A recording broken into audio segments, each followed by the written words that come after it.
Welcome, everybody, to another episode of the Connor and Joe Show. First off, Connor, it's good to have you back. How was the curling bonspiel? Yeah, it was really good. We hosted the RME Women of the Rings in Rivers, Manitoba for the provincial women's curling playoffs. So it was a massive success. Missed out on last week's episode. We were busy doing cleanup. So good to be back. It was a huge community involvement event in the community, obviously. 200 plus volunteers helping out at it, and super special to be a part of. Very happy to be a part of it, but also happy that it's wrapped up too. So yeah. That's always the case with events like that. Yeah, it's pretty exciting coming up to it. Then there's like a day or two where you're like, oh, there's no way we're going to get this done. Then it goes off without a hitch, and you're just damn glad to be cleaning up. Yeah. Everything was all good. Well, let's start off with your win, Connor, because you weren't here last week.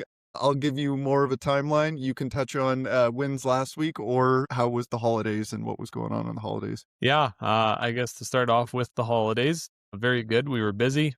I got two little boys here at home, so Coulter's running around and very verbal, I guess you could say. So he was pretty excited about Santa Claus coming and whatnot, and had quite a few different suppers, and we were on the road quite a bit. But it was all good. Everyone was healthy and happy, and then yeah, busy. We were just time consumed at the rink, kind of around New Year's with this curling event. So that was great, and getting back into some more normal life, I guess, now. And yeah, I guess for my win for this past week, I've been spending quite a bit of time since about start of November, end of October on working on mindset, and it rolled into attended the Ranch for Profit School. I've been working with a peer group on mindset development and that sort of thing. And so just really spending more time thinking about that. I know this week was more structured around attitude and how that just affects your overall being in a day, how you approach situations and that sort of things. I don't know if everything's all a big win. It takes a long time to get those things figured out, but repetition of them helps a lot. And yeah, just trying to gain some more, I have some interests, and just, yeah, trying to gain some more clarity on what I want to do on the farm and in life and that sort of thing. So that's been a win, just plugging away at it, working away at it, and going to get to a really good spot here soon. Can you give us some examples of some mindset shifts that you're trying to enact? Yeah, I guess like probably a couple of the biggest ones, separating work and life. And I think that's probably the biggest one on most farming operations, especially in Canada. Everyone's house yard is on their farmyard, and it's very easy to kind of have the two just minded right together all the time and not know really when to shut off. Most farmers they love to get out there and work, and that is all good and fine and dandy. And then you can get some people around you, and it's not very fair to them anymore. And not fair to yourself either. You get thinking about, you have some tough goes, and realize, what the heck am I doing? I'm not really happy doing what I'm doing.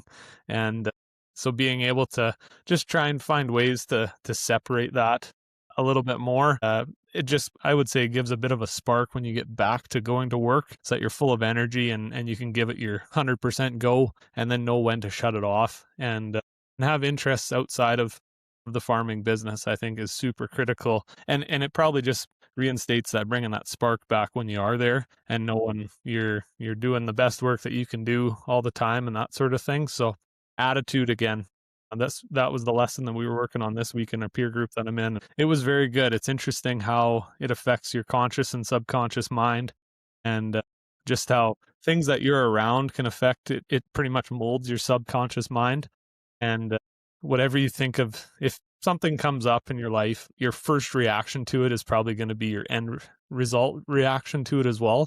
You're probably not going to change it or think about it very much more. And yeah, it's that sort of thing has been interesting, just how positivity and that sort of thing can help drive away, I think, poor experiences or bad things from happening that we might call bad things, or just being annoyed with stuff happening on the farm. Our cows are breaking wires right now like crazy because they got no bush in their area where we're feeding them this year, and it's darn pain in the butt. Yesterday I tried to just tell myself all day, it's okay, it's all right, just keep going. I guarantee you it will be.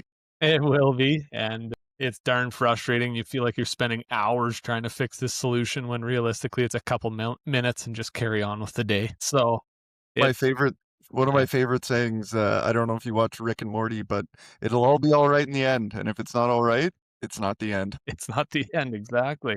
Yeah, so I think that's a long-winded response there, but attitude and mindset and setting goals and that sort of thing has been very large aspects of this journey through this peer group and stuff that I've been kind of injecting into my life a lot more over the last couple of months and yeah, just trying to learn it a bit more. The mind is a pretty amazing thing, and I think if we can get our mindset right, pretty much anyone's capable of doing anything. Yeah, setting goals and understanding what you want. And I know we talk about this lots, and it was a Dave Pratt quote last spring to you on a webinar on if you're going to make money in a business, what are you going to do with it? And I don't think very many people ask themselves that question. And I know Less it's something that I've and been. less know the answer to that question. Oh yeah. And I know that one for myself right now, it's like, boy, that's tough to think about. And I've done some imagination expanders and that sort of thing, and it's amazing what you can get writing down on a piece of paper. But if you just dive into something, and I found myself doing that before, you dive into working your ass off on something, and either you win or lose at it. And it's say if you win, it's like, okay, what am I doing now? Am I just going to go right back in and work my ass on this again and not really know what I'm doing with it at the end result? So it's yeah, that's been a big question in my mind quite a bit over the last little while. I'm just trying to figure that out. Not going to figure it out right away, but try and piece it together and always evolve. Well, as you know, I was struggling with that very question. I was kind of hoping to get the answer of Ranching for Profit when we went. When we started, or when we came back from Ranching for Profit, Melanie and I did the goal setting sheet that, or exercise that we did when we were in the course.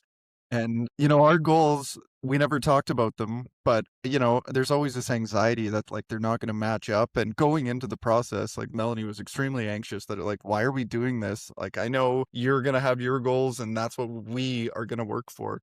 But when we independently wrote down our goals, it was actually just crazy how similar they actually were.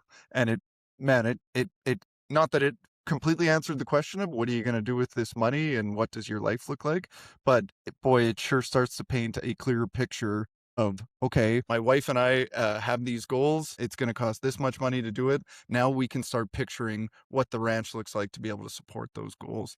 So, and just to also, I've been on quite a few podcasts over the Christmas break and spoke very highly of Ranching for Profit, which I will do again today, setting goals for my professional life as well, like what's going on here at Covers & Co. Trav and I, succession was something that him and I literally never talked about. The idea, I think, in my head and his head was, well, we're just going to work as hard as we can at this, and when we're sick of it, we'll do something else. But starting to have these discussions about succession, not just like succession of the business, but succession of management decisions and succession of time commitments and things like that. Boy, it has just made an amazing difference in my headspace. I now am setting up my calendars for Whitby and Whatby. I find I'm just being excited to like get into my Whitby because I know at 11 o'clock comes, I'm turning the page and we're working on Whatby. And when I'm done Whatby, well, I've had a couple hours of thinking about big picture stuff and it's all very exciting. And by the time the day's done, I'm just kind of energized and enthused and not anxious, not scared about tomorrow or, dreading tomorrow, what's going to come. Yeah, I mean, structure obviously helps everything, but having that mindset and trying to separate those things, boy, has been just amazing. And of course, it's been a week, so good I hear habits you. take a bit of time to Yeah. actually sink in. But geez, I've had some really great positive reinforcement just from a mental health perspective over the last week doing some of these exercises. Didn't realize our wins were going to be so similar. Less farming this week, but I think that's Yeah. all right. Well, they completely affect the farm in Oh, my and situation for sure. everything in life, if the farm's a big part of your life and mentally you're not in a great place, boy, that's going to affect everything. And some things more detrimental than the farm, like relationships and kids and partners and stuff like that too. Absolutely. Yeah. Well, we got a great guest today, Shawn Catherwood's from Southwest Saskatchewan. I won't prequel Shawn's hot topic. It's a good one. We were chatting about it just before I came on here. Boy, But Shawn's you'd know. I do know. I actually did something I never do for these, which is I prepared, for crying out loud. It's amazing. Once you schedule Whitby, Watby, stuff like that, you got all sorts of time. So Shawn is currently a straight grain farm, but an outside the box thinker. Shawn is doing intercropping. He's incorporating cover crops on his land. He's starting to focus on making the soil more healthy for the benefactor of his future and the future generations, reducing costs and creating more profitable farms. So Shawn, I've also been chatting with. He's looking to get into the cattle biz. He hears two cool guys like us that are just having so much fun. I don't think he can help himself. So without further ado, here's Shawn Catherwood and his hot take. Okay, Shawn Catherwood, welcome to the Connor and Joe Show. Let's hear your hot take. All right, so this is kind of in context of public relations with the egg industry to our end consumer and just kind of the world in general. My hot take is this whole notion that a 4-hour fertilizer or nutrient plan is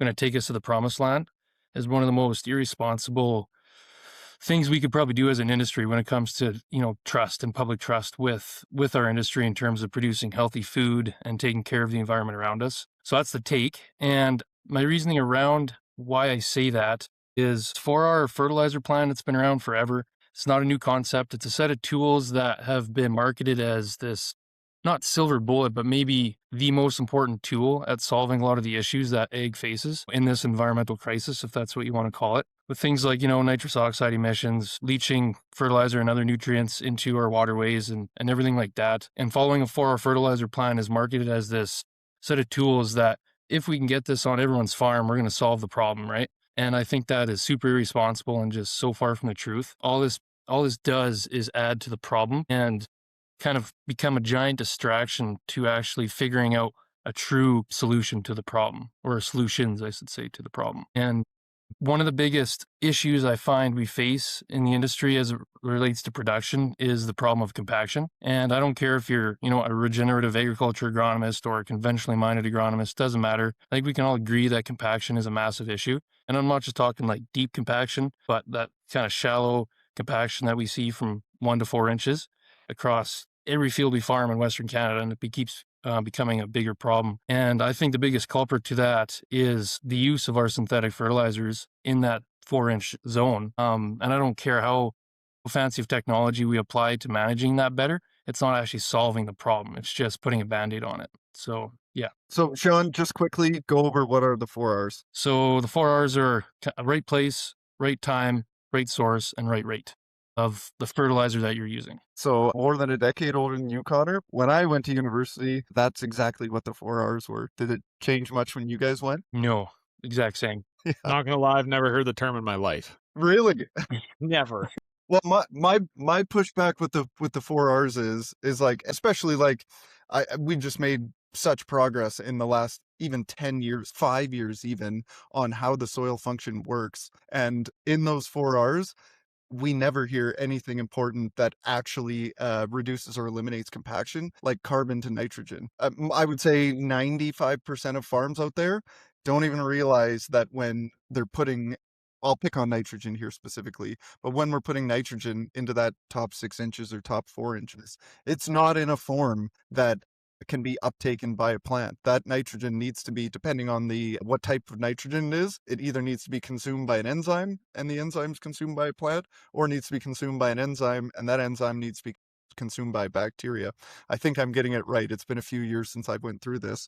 But what that takes is carbon. So to convert 1 pound of nitrogen, I think, Shawn, you'd probably know this better than I, but I think for every 1 pound of nitrogen conversion, we need 11 parts of energy in the soil to be able to convert that into plant available. And really what that does is it pulls the most available carbon out of the soil aggregates and out of plant material that's in that 0 to 4. It just pulls it rapidly because it needs to convert that nitrogen as quickly as possible. That's what the bacteria is responsible for. It then causes our soils to absolutely collapse. And I mean, there's other things that play a factor in that as well, like tillage, like poor crop rotations. But something as simple as what I just described to you guys in 30 seconds, nobody taught me that in university. Now, Shawn, I'll throw it back to you. I would assume, I forget the 4 R's. I never was a really good student. Right place, right time. I mean, there's just not enough of a precedent set on the 4 R's. And I know they're supposed to dumb it down and make it simple for us by saying it's just the 4 R's. But there isn't a plant in the world that needs 100 pounds of nitrogen on as a seedling. you know, that plant needs, I don't know what it is, 0.6 through vegetation or something like that. But it's like there's not enough effort and onus on actually doing proper applications. And one, I think it's a massive cost to the producer, but more to the point of what we're talking about here, it's an absolute detriment from a soil function standpoint. Oh yeah, 100%. And you stole my thunder a little bit because I was going to get into Sorry. no, it's all good. The seed end ratio stuff, which is exactly what you played into there. Like the use of our fertilizer actually is eating carbon out of our soil. It's not adding to. Where I was kind of going with my hot take too was the whole premise or the marketing around this. You look at every program that almost exists in Western Canada right now, whether it's a public program from, you know, the different levels of our government, or it's a private program from a for-profit corporation from, say, the food industry. The most heavily incentivized set of tools is following a 4R practice. So we've, as an industry, done a really good job at campaigning that this is how we're going to solve this issue, to the point where food companies are now paying us money to follow this set of tools, whereas it's not actually getting us anywhere. We're going backwards, in my opinion, with these set of tools, in terms of when you just talk about carbon and soil functionality, and that's what we should be talking about. So, Shawn, I stole your thunder. Let me give you a question that hopefully you're going to include carbon and nitrogen in this answer. What do you like? I know exactly what you mean, and it drives me crazy. Connor and I were talking about ranching for profit before this, but there's a saying I love, geez, and I'm going to screw it up, but it's, you might be good at hitting bullseyes, but are you even shooting at the right target? Right. So are we making something more efficient that we probably shouldn't even be doing that practice anyway?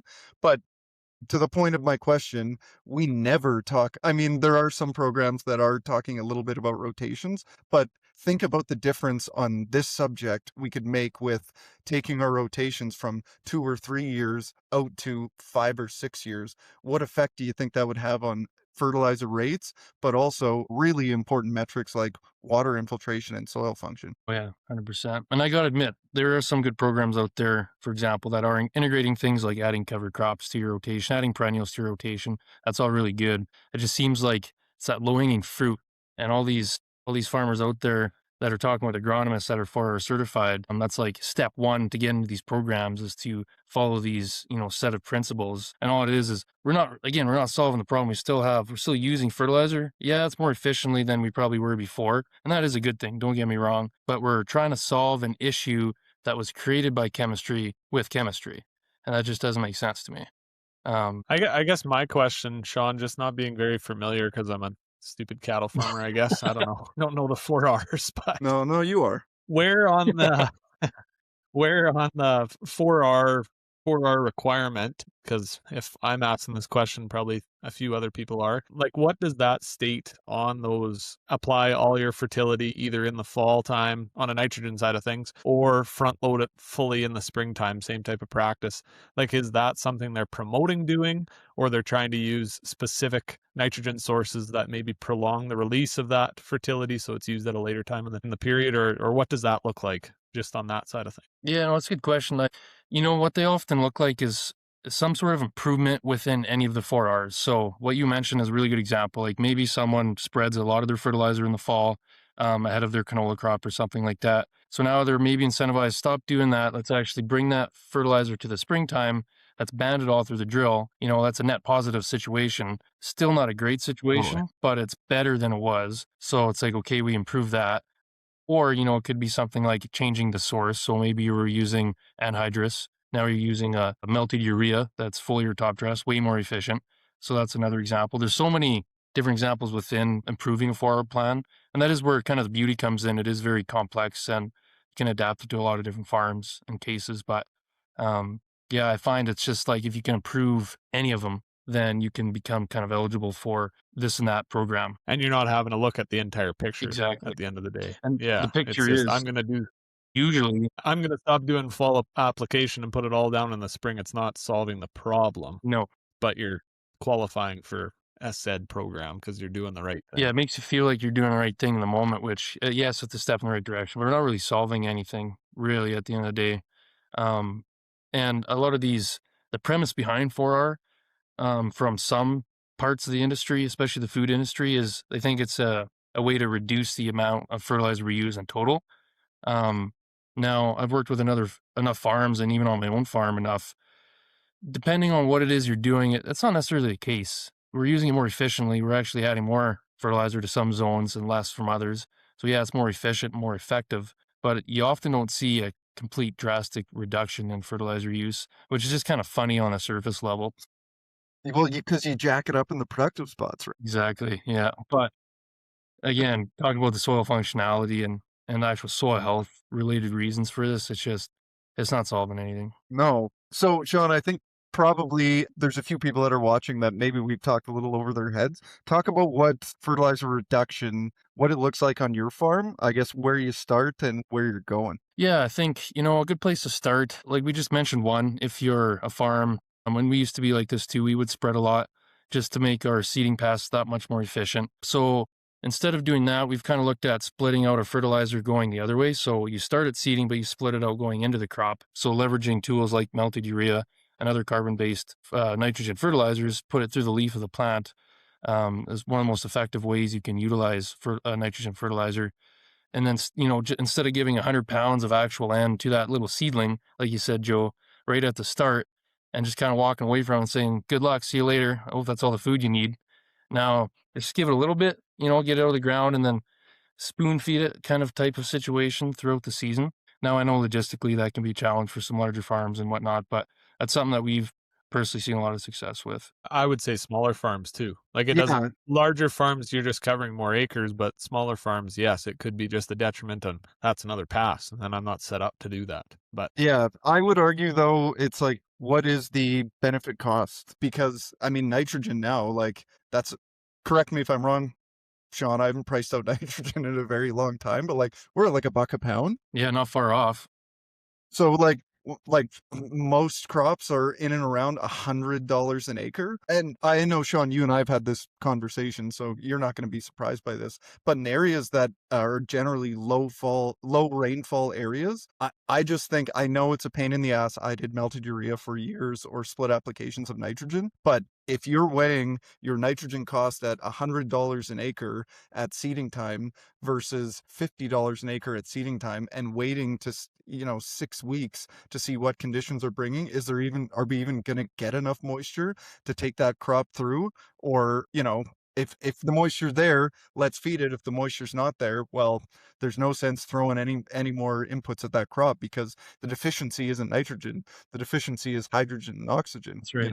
Yeah. Yeah. From a risk management point of view for a farm, it's such a great tool too. So if you had a 1,000-acre farm, let's say, which in this day and age we'd call that a small farm if you're on the farming side of things. So you got $100,000 investment into nitrogen. My argument is, yeah, it's a pain in the ass to go back and spray melted urea or whatever. I know there's other products out there. It's just that's the one that I know. But you got $50,000 that on a year where it's too dry and the crop's not deficient of nitrogen, like it's not putting on that biomass, hey, you can put $50,000 in your pocket. Crop insurance isn't going to care one way or the other. If it is a crop insurance write-off, if it is going to be a good year, I mean, my argument is you're going to lose, if you're putting 100 pounds down at seeding time, you're going to lose you're not going to lose half probably, depending on your application or how you're applying it and what the conditions are. But you're going to lose a significant portion of that nitrogen to volatilization or oxidization, or it just moves in the soil. It's negatively charged. But I think my you probably argument look is, at like 20%. You're yeah, probably, it's so probably a safe bet, or 15% at least, that you're that's still a losing out on. $20,000 bill on what we just called a small farm. So my argument is, it's like, yeah, it's a pain in the ass, but there's a lot of things that we do on farms that are pain in the ass that don't give us that type of return, Yeah, that's such great points. It's just funny. That's always the biggest excuse, right? It's the pain in the ass factor. There's no time. Yeah, there's no time. Definitely. Well, Oh if yeah. if I talk to people, and I know I've talked with my neighbor about this before too on the split application, and it's just like, oh boy, it's another pass in the sprayer, and it truly is, and it's like, I don't want to sit in it anymore, type of thing. And it's like, that is really, really fair point. But I guess at the end of the day, it's just how much, or what would it look like? And Shawn, you can probably answer this from your operation. How much of a difference does it look on a time and dollar values side of things for going out there and putting, say, half of your nitrogen need down in the spring with your drill pass, and then fully applicating the rest of it? Yeah, Is there much of how much on a dollars and cents side are you seeing for effectiveness and actual time that you're needing to spend doing it? it's actually pretty negligible on our place. Like, some of these companies that make these products that are prepackaged and whatnot, they've done a really good job of making them compatible with tank mix partners. So you're going out there with a sprayer anyways to spray in-crop herbicide, great opportunity to get some nutrients out there. If you're going out again to spray a fungicide or some biological to protect against disease or whatever it may be, that's another pass. Usually a great time to get that last top dress on. So there's 2 passes to use already. I honestly don't think you need more than that. Like, that's a good place to start. That's where we've started. But then if I do go and give it maybe another additional pass that's by itself, this is my own personal experience, but I almost find it enjoyable instead of going out there with a tank full of something to kill stuff. It's a tank full of something to like actually feed my crop. It's like a more enjoyable experience in a weird enough way, if that makes sense. Yeah, Yeah, you don't need gloves. exactly. Whatever's back there is not gonna kill me if I inhale too much of it, so You should tell my dad to use gloves anyways, because he didn't use gloves last year. Spraying herbicide anyways. I think you should put some gloves on.